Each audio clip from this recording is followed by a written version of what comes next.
नमस्कार मित्रांनो, आज आपल्याला एक कन्सेप्ट शिकायची आहे धिस आणि दॅटची, जी मुलांना कळायला थोडीशी अवघड जाते, पण मी तुम्हाला अगदी सोप्या पद्धतीने ती कन्सेप्ट शिकवणार आहे।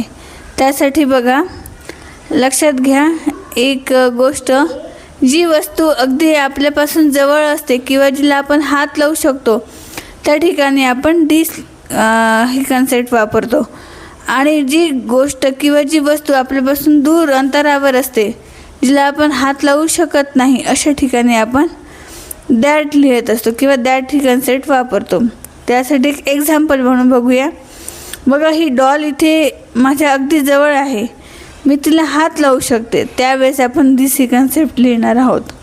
पण सेकंड एक्झाम्पलमध्ये बघा, ही जी स्कूल बॅग आहे ही माझ्यापासून अंतरावर आहे, जिला मी टच करू शकत नाही, त्यावेळेस मी दॅट ही कन्सेप्ट वापरणार आहे। प्रत्येक एक्झाम्पल बघूया। हा आहे पेन, हा माझ्यापासून अगदी जवळ आहे किंवा मी त्याला उचलू शकते, त्यावेळेस धिस ही कन्सेप्ट वापरण्यात येईल। पण हा ज्यूस जार, हा बघा माझ्यापासून अंतरावर आहे, त्यामुळे त्या ठिकाणी मी दॅट ही कन्सेप्ट वापरेन। आणि ह्या एक्झाम्पलमध्ये बघा, बुकमध्ये काय येईल हे तुम्हाला होमवर्कला असेल, आणि त्याचा आन्सर तुम्ही मला कमेंटमध्ये देऊ शकता।